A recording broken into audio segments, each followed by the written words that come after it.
우리가 오늘 함께 살펴볼 말씀은 우리가 너무 잘 아는 달란트 비유라고 불려지는 본문의 말씀입니다.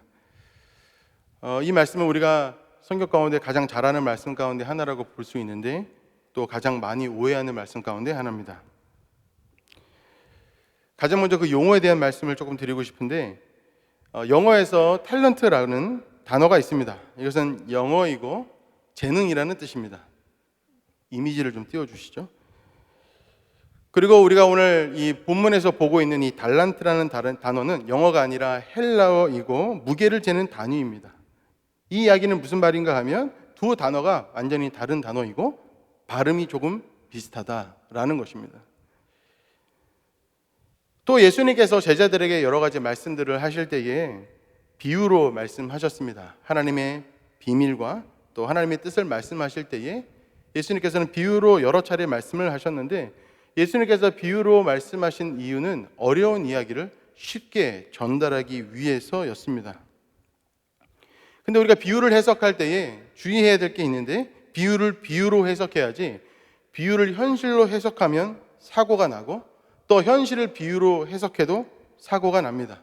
현실은 현실로, 비유는 비유로 이렇게 잘 맞춰서 해석을 해야 한다는 것이죠. 예를 들어서 어떤 남자가 있는데 자기 여자친구에게 이렇게 이야기했습니다. 너는 나의 꽃이야. 이 닭살 돋는 말의 뜻은 무엇입니까? 너는 꽃같이 이쁘고 아름답고 지켜주고 싶어 라는 뜻이죠. 그런데 이 이야기를 들은 여자친구가 이렇게 대답합니다. 내가 꽃이라고? 그러면 너 나를 어디다가 파묻으려고 하는 거야? 라고 대답을 했다고 해보겠습니다. 그러면 이것은 비유를 현실로 잘못 해석한 것입니다. 사고가 난 것이죠. 비유는 비유로 해석을 해야 합니다. 현실을 비유로 잘못 해석하는 경우도 있습니다. 엘리야가 그때 당시에 북이스라엘을 다스리고 있었던 왕비 이세벨이 있었는데 그 이세벨에게 쫓겨가서 광야에서 오랫동안 숨어 다닌 적이 있습니다. 그때에 하나님께서는 까마귀를 엘리야에게 보내서 그에게 떡과 또 여러 가지 먹을 것들을 가져다 주십니다.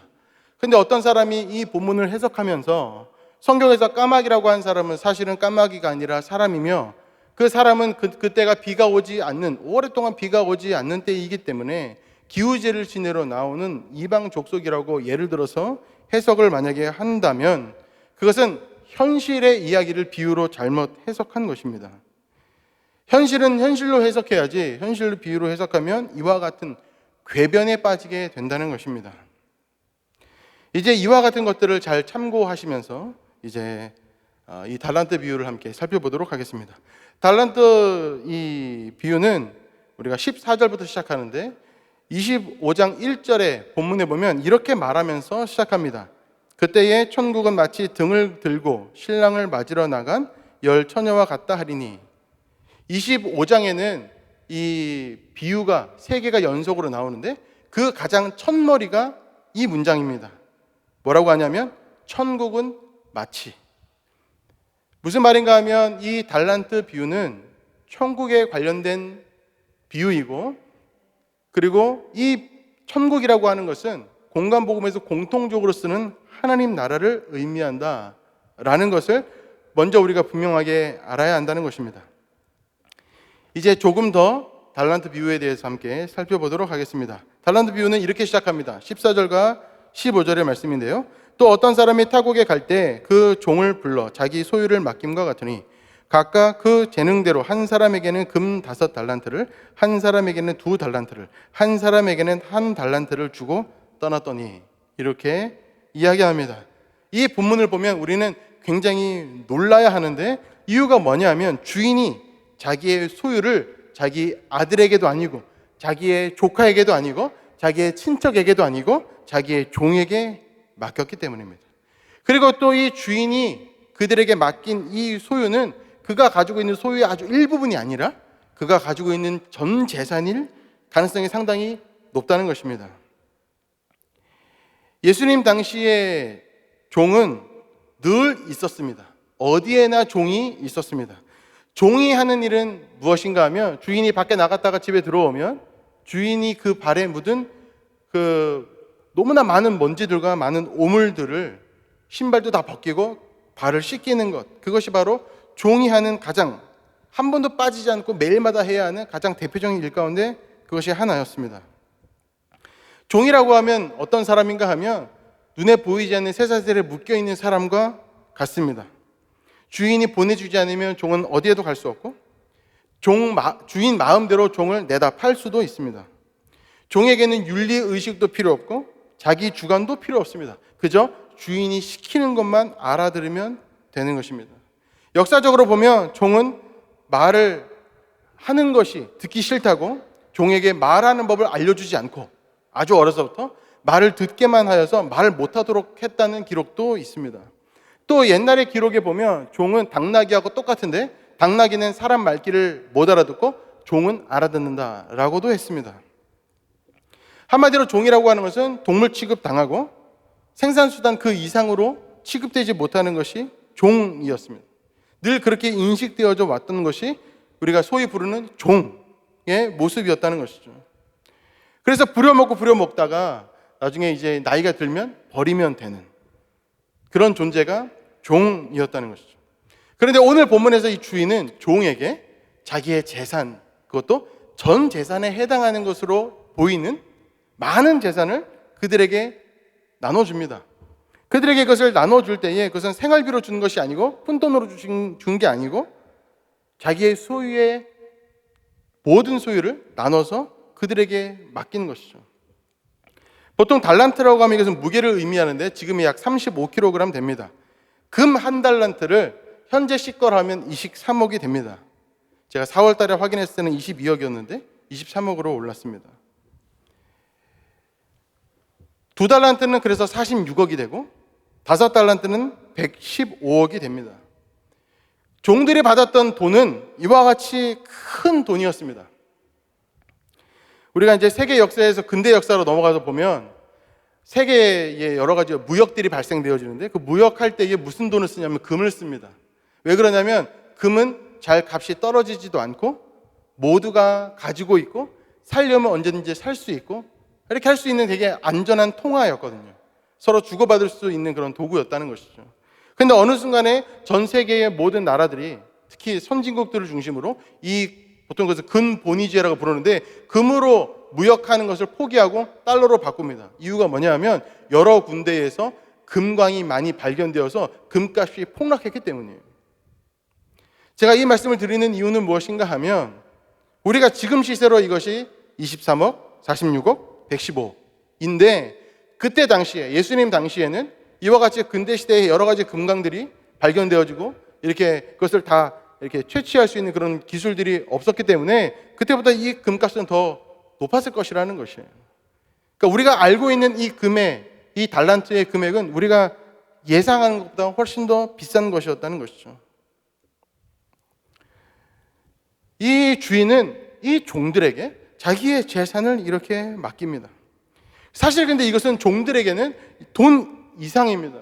왜 그러냐면 종이 스스로 결정하는 것이 아무것도 없고 개인적으로 자기의 뜻을 펼칠 수 있는 것이 아무것도 없고 자기의 재량권이 아무것도 없는데 그에게 23억이 주어지면서 46억이 주어지면서 115억이 주어지면서 그들에게는 뭔가 그 법이 안에서 할 수 있는 재량권이 생기는 것이죠. 자유권과 자율권이 그들에게 생기는 것입니다. 만약에 이 주인이 종을 인격적으로 대하지 않았다면 절대로 이런 일은 있을 수 없죠. 그러니 이 종들에게 주인이 맡겨준 이 달란트는 23억이나 46억이나 115억 그 이상의 가치가 있는 것입니다. 나를 믿어주고 나에게 그것을 맡겨준 자기의 것을 떼어서 나에게 맡겨준 그 주인이 그들이 얼마나 고마웠겠습니까? 여러분 그들의 기쁨을 한번 상상해 볼 필요가 있습니다. 왜 그러냐면 이것은 그 종들의 기쁨이 아니라 바로 우리들의 기쁨이기 때문에 그렇습니다.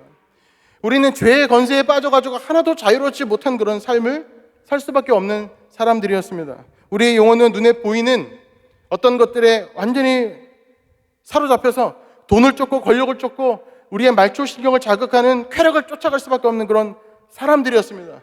그래서 남들 다 사는 대로 똑같이 그런 것들을 추구하면서 못난 인생을 살 수밖에 없는 사람들이었는데 하나님께서 우리에게 이와 같이 놀라운 그 생명을 맡겨주심으로써 더 가치 있는 것이 무엇인지, 더 아름다운 것이 무엇인지, 더 의미 있는 것이 무엇인지, 그래서 내가 앞으로 무엇을 추구하며 살아가야 하는지를 깨닫게 해주셨기 때문에 그렇습니다.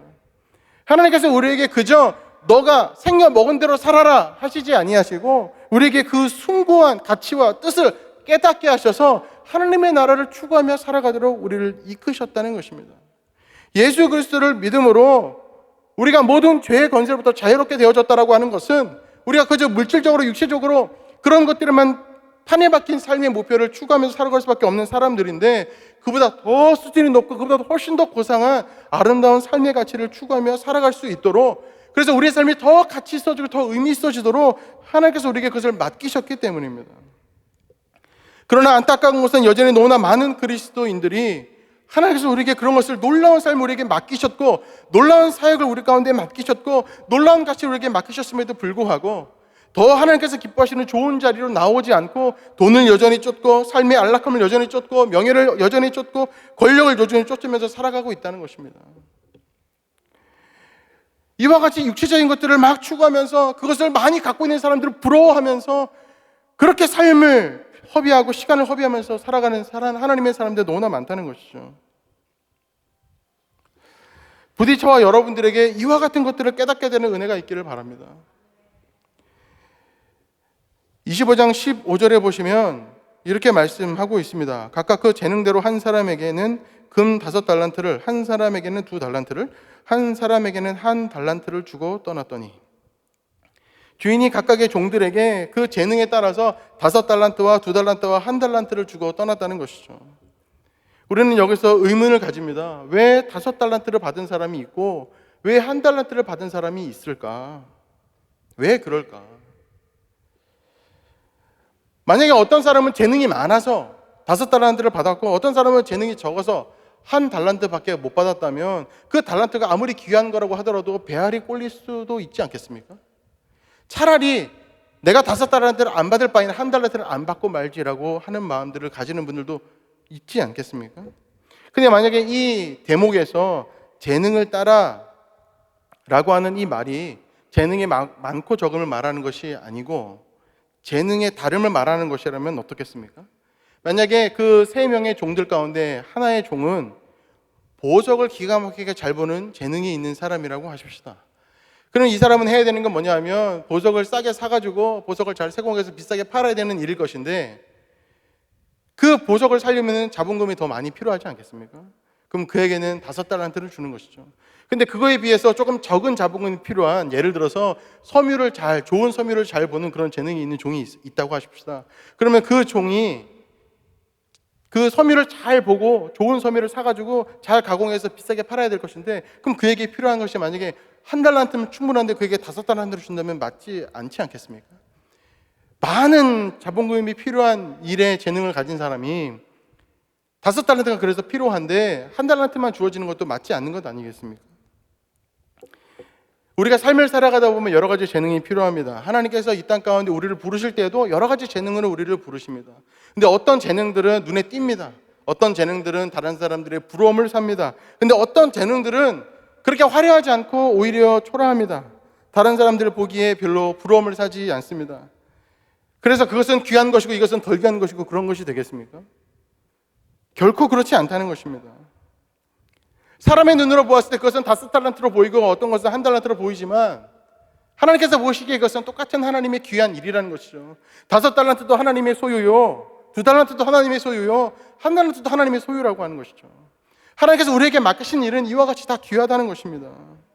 사람이 볼 때 이것이 많고 적음을 판단할 수 없다는 것이죠. 하나님께서는 우리가 어떤 사람은 재능이 분명히 많은 것도 사실이고 어떤 사람은 재능이 적은 것도 사실입니다. 자녀를 키우다 보면 어떤 자녀는 재능이 좀 많고 어떤 자녀는 재능이 좀 적고 이렇게 우리 눈에 보이죠. 그러나 중요한 건 뭐냐면 그 삶이 가지고 있는 가치는 그렇게 측정할 수 있는 것이 아니라는 것입니다. 하나님께서 우리에게 맡기신 일을 얼마나 잘 수행했느냐에 따라서 평가받게 된다는 것이죠. 우리가 이 달란트 비유에서 꼭 짚고 넘어가야 될 부분이 있는데, 그것은 뭐냐면 왜 주인은 종들에게 자기의 재산을 맡겼는가 하는 것입니다. 주인이 너무나 자비가 넘쳐서 종들에게 생활비로 쓰라고 자기의 재산을 맡기는 것입니까? 아니면은 너무나 자비를 떠나서 너무나 엄청나게 이 종들을 사랑해서 재산을 떼서 너 잘 먹고 잘 살으라고 그렇게 재산을 아예 떼어서 넘겨준 것입니까? 아니라는 것이죠.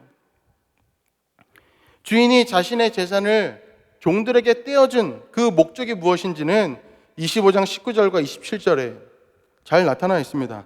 마태복음 25장 19절의 말씀을 읽어보면 이렇습니다. 오랜 후에 그 종들의 주인이 돌아와 그들과 결산할세.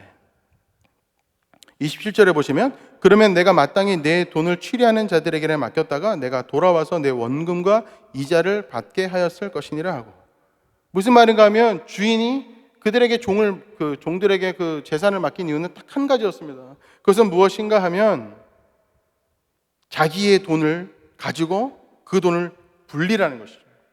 그 돈으로 뭔가 이문을 남기라는 것입니다. 우리가 27절에 아까 전에 보았는데 땅에 묻어둘 것이 아니라 그 땅에 묻어둔 것까지는 일단 오케이. 그런데 왜 그걸 땅에 묻었냐 이겁니다. 그것을 은행에다 맡겨서 이자라도 받았어야지. 이게 바로 주인의 말이었다는 것이죠. 그러니까 주인에게 필요한 건 무엇인가 하면 너가 내 돈을 가지고 인간답게 살아. 이런 게 아니고 그 돈으로 일을 해서 내 재산을 분리하는 것이었다는 것이죠. 이것이 바로 이 주인의 목적이었다는 것입니다.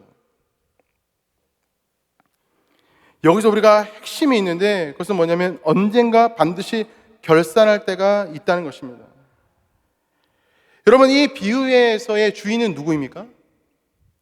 하나님이죠. 그러면 이 비유에서 종은 누구입니까? 우리들입니다. 무슨 말인가 하면 하나님께서 지금 우리에게 어떤 일들을 맡기고 있다는 것이고 그것으로 우리는 반드시 열매를 맺어야 한다는 것이죠. 이것이 바로 이 비유의 핵심적인 내용입니다. 우리가 이문을 남겨야 하는 일은 무엇입니까? 우리가 죽도록 충성하여서 불려야 하는 하나님 그분이 우리에게 잠시 맡기신 재산은 무엇입니까? 그것은 우리의 시간입니다. 우리의 생명입니다. 우리의 인생입니다. 하나님께서 우리에게 맡기신 사역입니다. 하나님께서 우리에게 맡기신 일은 바로 그와 같은 것들입니다. 그래서 우리가 해야 될 것은 무엇인가 하면 하나님께서 우리에게 맡기신 그 모든 것들을 가지고 반드시 열매를 맺어야 한다는 것입니다. 여러분, 이 하나님께서 우리에게 맡기신 이 일들을 이 모든 자원들을 우리가 대할 때에 어떻게 대해야 하겠습니까?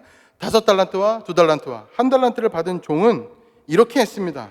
25장 16절에서 18절의 말씀을 읽어보면 이렇습니다. 5달란트 받은 자는 바로 가서 그것으로 장사하여 또 5달란트를 남기고 2달란트 받은 자도 그같이 하여 또 2달란트를 남겼으되 1달란트 받은 자는 가서 땅을 파고 그 주인의 돈을 감추어 두었더니 5달란트를 받은 종은 바로 가서 어떻게 했습니까? 열심히 그것으로 장사를 했습니다. 그래서 5달란트의 이문을 남겼습니다.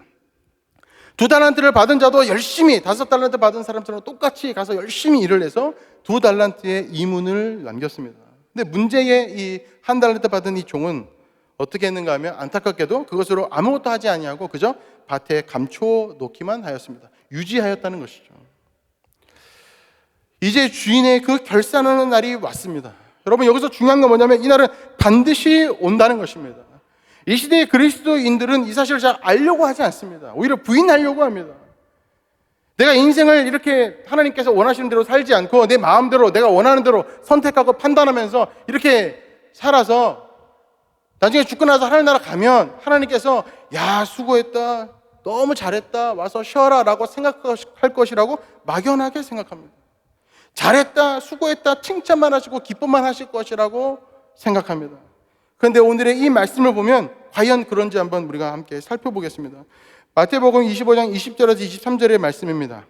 5달란트 받았던 자는 5달란트를 더 가지고 와서 이르되 주인이여 내게 5달란트를 주셨는데 보소서 내가 또 5달란트를 남겼나이다.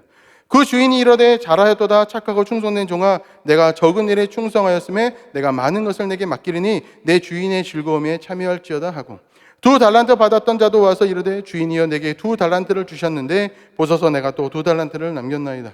그 주인이 이르되 잘하였도다 착하고 충성된 종아 내가 적은 일에 충성하였음에 내가 많은 것을 내게 맡기리니 내 주인의 즐거움에 참여할지어다 하고, 주인의 말에 착하고 순전하게 충성되게 열심히 장사하여서 이문을 얻은 5달란트와 2달란트를 가진 종에게 주어진 상급은 무엇입니까? 그들이 월급을 받았습니까? 그들이 이제는 종이 아니라 자유인이 되었습니까? 다른 사람들에게 떵떵거리며 살 수 있는 명예를 얻었습니까? 아니면 좋은 곳으로 시집장가를 갔습니까? 다 아니었다는 것이죠. 소위 성공한 사람이 되어서 다른 사람들의 존경을 받았습니까? 아니라는 것입니다. 그렇다면 그들이 받은 것은 무엇입니까? 주인의 즐거움에 참여하게 되었습니다. 주인의 즐거움에 참여하게 되었다는 말은 굉장히 중요한 말인데, 여기서 우리가 잘 생각해 보아야 합니다. 5달란트가 10달란트가 되었습니다. 2달란트가 4달란트가 되었죠. 그러면 누구의 재산이 불어났습니까? 5달란트를 받았던 종의 재산이 불어난 것입니까? 2달란트를 받았던 종의 재산이 불어난 것입니까? 아닙니다. 누구의 재산이 불어났는가? 주인의 재산이 불어났습니다. 이 재산은 주인의 것이지 결코 5달란트 받은 사람 그 종의 재산도 아니고 2달란트를 받은 사람의 그 종의 재산도 아니라는 것이죠. 오직 불어난 돈은 종들의 돈이 아니라 주인의 돈이었다는 것입니다. 그러면 누가 기뻐해야 합니까? 주인이 기뻐해야 합니다. 왜냐하면 자기의 재산이 2배로 늘어났으니 얼마나 기쁩니까? 그런데 그 기쁨을 똑같이 그 종들도 누리게 되었다는 것입니다. 재산이 많이 불어나서 정말로 크게 기뻐할 주인의 기쁨이 그들도 똑같이 이것을 누리게 되었다는 것이죠. 하나님께서는 주님의 일을 우리에게 맡기십니다. 그 일은 모두 하나님의 것이지 내 것이 아닙니다. 나에게 맡겨진 이 시간도, 나에게 맡겨진 나의 인생도, 나에게 맡겨진 사역도 이것은 하나님의 것이지 나의 것이 아닙니다. 그 일에 충성하여서 우리가 얻을 수 있는 것은 그것이 혹 내 거인 것 같은 기쁨이라는 것이죠. 내가 이 땅에서 떠나 저 땅으로 갈 때에, 하나님 나라에 올라갈 때에 내가 정말 열심히 순종하여서 얻은 그 열매들을 통하여 얻을 수 있는 기쁨은 하나님께서 누리는 기쁨을 내가 똑같이 그것을 누리게 되어진다는 것입니다. 그러니 만약에 상상을 해보십시오. 하나님께서 잃어버린 양이 돌아오기를 간절히 원하시는데 내가 그것을 전혀 원하지 않아도 하나님 그것을 간절히 원하시고, 만약에 한 명이라도 돌아오면 양이 100마리가 있는데 그 중에 99마리를 두고 한 마리를 때문에 기뻐할 만큼 그렇게 기뻐하시는 하나님이신데, 만약에 잃어버린 양을 돌아오게 했을 때의 그 기쁨, 우리가 하늘나라 가서 얻게 되는 그 주인의 기쁨은 얼마나 큰 기쁨이겠습니까? 그것이 얼마나 가슴 벅찬 기쁨이겠습니까? 그와 같은 기쁨을 누리는 저와 여러분들이 되기를 간절히 바랍니다. 이제 1달란트 받은 종은 어떻게 됐는지 한번 살펴보도록 하겠습니다. 24절부터 30절까지의 말씀인데, 1달란트 받았던 자는 와서 이르되 주인이여 당신은 굳은 사람이라 심지 않은 데서 거두고 해치지 않은 데서 모으는 줄을 내가 알았으므로 두려워하여 나가서 당신의 달란트를 땅에 감추어 두었나이다. 보소서 당신의 것을 가지셨나이다. 그 주인이 대답하여 이르되 악하고 게으른 종아 나는 심지 않은 데서 거두고 해치지 않은 데서 모으는 줄로 내가 알았느냐. 그러면 내가 마땅히 내 돈을 취리하는 자들에게는 맡겼다가 내가 돌아와서 내 원금과 이자를 받게 하였을 것이니라 하고, 그에게서 그 1달란트를 빼앗아 10달란트 가진 자에게 주라. 무릇 있는 자는 받아 풍족하게 되고 없는 자는 그 있는 것까지 빼앗기리라. 이 무익한 종을 바깥 어두운 데로 내쫓으라. 거기서 슬피 울며 이를 갈리라 하니라. 결론적으로 1달란트가 받은 이 종은 아무 이문도 남기지 못했습니다. 그는 그 받은 그 달란트 23억의 그 큰 돈을 까먹지 않았습니다. 잘 보존했습니다. 그런데 그는 잘 보존했음에도 주인의 책망을 받습니다. 책망을 받고 그가 받은 벌은 무엇인가 하면 주인의 즐거움에 참여할 수 없게 되었다는 것이죠. 그런데 이 주인의 기쁨에 참여하지 못하게 된 이 종은 어떻게 반응합니까? 30절에 보니까 슬피 울며 이를 갑니다. 왜 그는 슬피 울며 이를 갑니까? 1달란트를 빼앗겨서 그렇습니까? 아니, 그것은 처음부터 그의 것이 아니었습니다. 한 달란트를 빼앗겨서가 아니라 주인의 기쁨에 참여하지 못했기 때문입니다. 주인의 기쁨이라고 하는 것을 우리가 잘 가늠하고 느끼고 경험할 수는 없으나 중요한 건 무엇인가 하면 그 기쁨을 빼앗기게 되어지면 이와 같이 슬피 울며 이를 갈 만큼 통곡하게 될 거라는 사실입니다. 여기서 아주 큰 의미가 있습니다. 그러면 왜 한 달란트 받은 종은 왜 이문을 남기지 못했습니까? 왜 그는 그렇게 하지 않았습니까? 2달란트 받은 종도, 5달란트 받은 종도 열심히 일해서 이문을 남겼는데 한 달란트 받은 종은 왜 그렇게 이문을 남기지 못했습니까? 이유가 있는데 첫 번째 이유는 무엇인가 하면 그가 주인을 믿지 못했기 때문입니다. 그러니까 여기서 중요한 건 뭐냐면 그가 돈이 적어서 5달란트 받은 사람한테 속이 배알이 꼴려서 에라이 나는 안 할래 이렇게 한 것이 아니고 주인을 믿지 못해서 아무것도 하지 않았다는 것입니다. 이렇게 말하죠. 주인이여 당신은 굳은 사람이라 심지 않은 데서 거두고 해치지 않은 데도 모는 줄로 내가 알았으므로. 이 말은 무슨 말인가 하면 이런 겁니다. 콩을 심으면 콩이 나죠. 콩을 심는데 사과가 나지 않습니다. 팥을 심으면 팥이 납니다. 팥을 심은 데서 복숭아가 나지 않죠. 그런데 이 종이 보았을 때 이 주인은 팥을 심어놓고 복숭아를 바라고 콩을 심어놓고 사과를 바라는 사람이었다는 것이죠. 그러니까 아무리 자기가 열심히 이것을 가지고 이문을 남긴다고 한들 자기는 인정받을 수 없으며 칭찬받을 수 없으며 결론적으로 주인이 보기에 좋은 사람이 될 수 없다고 그가 생각했다는 것이죠. 한마디로 뭔가 하면 결코 믿을 사람이 아니었다는 것입니다. 주인이. 그가 일을 하지 않았던 이유, 그것은 무엇인가 하면 주인에 대한 그릇된 이해를 가지고 있었다는 것이죠. 주인이 어떤 사람인지 제대로 알지 못했다는 것입니다. 만약에 우리가 하나님께서 받은 어떤 사명과 그런 일들을, 그 달란트를 우리가 열심히 하여서 이문을 남겨야 되는데 내가 하지 않고 아무것도 하지 않고 있다면 그것은 아마도 우리가 하나님을 오해하고 있기 때문이 아닌지 깊게 살펴보아야 합니다. 이에 주인이 종에게 뭐라고 얘기하죠? 26절과 27절 다시 한번 읽어보면 이렇습니다. 주인이 대답하여 이르되 악하고 게으른 종아 나는 심지 않은 데서 거두고 해치지 않은 데서 모으는 줄로 내가 알았느냐? 그러면 내가 마땅히 내 돈을 취리하는 자들에게나 맡겼다가 내게 들어와서 내 원금과 이자를 받게 하였을 것이니라 하고. 그래, 나를 믿지 못하였느냐? 그래, 좋다. 그런데 은행에 맡겼어야지. 땅에 묻지 말고. 이것이 바로 주인의 말이었습니다. 주인이 원하는 것은 다른 것이 아니고 자기의 재산을 받아서 그 재산을 가지고 이문을 남기라는 것이죠. 여기서 우리가 확실하게 알 수 있는 것은 무엇입니까? 하나님께서 우리에게 맡기신 일은 중요하다는 것입니다. 하나님께서 우리에게 맡기신 일은 우리가 철저하게, 열심히, 성실하게 감당하여서 반드시 열매를 맺어야 한다는 것입니다. 그 정도로 이것은 중요한 것입니다. 그러나 이것을 중요하게 여기지 않고 그저 땅에 묻어 놓는다면 우리는 하나님께 책망을 받게 될 것이라는 것이죠. 여러분, 우리는 이것을 경계해야 합니다. 우리는 하나님께서 시키신 일을 충성하면서 그 일에 최선을 다하여서 섬겨야 합니다. 하나님께서 우리에게 맡기신 것은 너무나 귀중한 것이기 때문에 그렇습니다.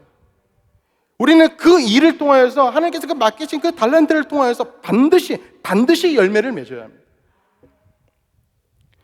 그러나 우리는 선택할 수 있습니다. 이 한 달란트 받은 종이 땅에 묻어놓았던 것 같이 하나님께서 우리에게 맡기신 일을 귀하게 여길 수도 있고 귀하게 여기지 않을 수도 있습니다. 그래서 이문을 남길 수도 있고 아니면 남기지 않을 수도 있습니다. 그 선택은 우리가 하는 것입니다. 근데 중요한 건 뭐냐면 마지막 그 결산할 때에 하나님께서는 반드시 그 결과에 대한 책임을 우리에게 물으실 것이라는 것입니다. 이것은 어느 누구도 피해갈 수 없는 것입니다. 전도서 11장 9절에서 12장 2절을 말씀해 보면 이렇게 말씀하고 있습니다. 청년이여 내 어린 때를 즐거워하며 내 청년의 날들을 마음에 기뻐하여 마음에 원하는 길들과 내 눈이 보는 대로 행하라. 그러나 하나님이 이 모든 일로 말미암아 너를 심판하실 줄 알라. 그런즉 근심이 내 마음에서 떠나게 하며 악이 내 몸에서 물러가게 하라. 어릴 때와 검은 머리의 시절이 다 헛되니라. 너는 청년의 때에 너의 창조주를 기억하라. 곧 곤고한 날이 이르기 전에 나는 아무 낙이 없다고 할 해들이 가깝기 전에 해와 빛과 달과 별들이 어둡기 전에 비 뒤에 구름이 다시 일어나기 전에 그리하라. 달란트 비유를 통해서 우리가 예수님께서 우리에게 주시는 메시지를 네 가지로 정리하면 이와 같습니다. 하나님께서는 정말 귀한 하나님의 일을 하나님의 사람된 우리에게 맡기십니다. 이 말은 무슨 말인가 하면 하나님께서 그저 우리를 종으로 여기지 아니하시고 하나님의 일을 함께하는 파트너로 우리를 부르신다는 것입니다. 그래서 하나님께서 우리에게 놀라운 일을 우리에게 맡기신다는 것입니다. 두 번째, 하나님께서 그 귀한 일을 우리에게 맡기신 이유는 우리가 그 일을 소중하게 생각하고 최선을 다하여 행하여 열매 맺도록 하기 위함이다. 세 번째, 우리는 그 하나님의 일을 맡을지 맡지 않을지, 이문을 남기지 않을지 결정할 수 있다. 넷째, 그러나 마지막 결산한 때가 반드시 오는데 그때의 그 결과에 대한 책임은 우리가 져야 한다라는 것입니다. 이것이 바로 달란트 비유가 우리에게 말하는 교훈입니다. 여러분들의 선택은 무엇입니까? 부디 하나님께서 우리에게 맡기신 일을 최선을 다해서 감당하는 저와 여러분들 되기를 주님의 이름으로 축원하고 또 축원합니다. 하나님께서 우리에게 하나님의 시간을 맡기셨습니다. 하나님의 생명력을 우리에게 맡기셨습니다. 우리 자녀들의 삶을 우리에게 맡기셨고 우리 주변의 많은 사람들을 우리에게 맡기셨습니다. 하나님께서 우리에게 교회를 맡기셨고 학교를 맡기셨고 직장을 맡기셨습니다. 하나님께서는 우리에게 이 나라의 정치와 경제와 사회와 문화와 예술과 과학 기술과 교육을 우리에게 맡기셨습니다. 하나님께서 우리에게 요구하시는 것은 충성입니다. 성실입니다. 인내입니다. 근면입니다. 그리고 열정입니다. 하나님께서 우리에게 맡기신 일을 어떻게 하면 잘 행할 수 있을까 노심초사하고 고민하는 삶을 우리는 반드시 살아야 합니다. 왜 그러냐 하면 결산의 때가 우리 가운데 반드시 올 것이기 때문에 그렇습니다. 결산의 때는 우리에게 오고 그것은 우리에게 반드시 두려운 날이 될 것입니다. 그 모든 것들은 반드시 하나님 아버지 앞에 평가를 받게 될 것입니다. 나는 오늘 하나님 앞에 딱 가면 나는 하나님께 무슨 말씀을 드려야 하는가, 그 고민을 하는 저와 여러분들 되기를 간절히 바랍니다. 이 비유는 하나님의 나라에 대한 비유라고 말씀드렸습니다. 우리가 어떤 삶을 살아야 하겠습니까? 하나님께서 우리에게 맡기신 그 하나님 나라를 이 땅 가운데 이루는 삶을 우리는 살아야 합니다. 우리의 삶은 반드시 열매가 나타나야 합니다. 사랑의 열매가 나타나고 관용의 열매가 나타나고 자비와 충성과 양선의 열매가 나타나야 합니다. 우리 주변에 나를 아는 사람들은 예수 그리스도를 알게 되고 그분을 믿지는 아직 않더라도 하나님이 얼마나 좋은 분인지 알게 되어야 합니다. 우리가 교회에서 사역하면서 우리를 만나는 사람들은 상처를 받지 않고 치유받아야 하고 우리가 만나는 사람들은 더더욱더 나와 더 깊은 사랑의 관계를 맺어야 합니다. 왜 그러냐면 그것을 하나님께서 우리 가운데 원하시기 때문에 그렇습니다. 어떤 사람은 반드시 나에게 어느 날 와서 내가 당신 때문에 내가 이런 것들을 깨달아 놓으라고, 내가 당신 때문에 마음의 치유를 받아 놓으라고, 내가 당신 때문에 이만큼 성장해 놓으라고 말할 수 있어야 합니다. 이것이 바로 우리가 반드시 살아내야 하는 인생입니다. 참 감사한 건 뭐냐면 말로 하지 않아도 삶으로 우리는 누군가에게 영향을 줄 수 있고 우리의 삶을 우리가 최선을 다해 성실하게 살아 나아갈 때 우리가 그것이 우리 주변 사람들에게 영향을 미치도록 하나님께서 이끄실 것이라는 것입니다. 그래서 결산의 때에 착하고 충성된 종이라고 하나님께 칭찬받는 저와 여러분들 다 되기를 주님의 이름으로 축원합니다. 기도하겠습니다.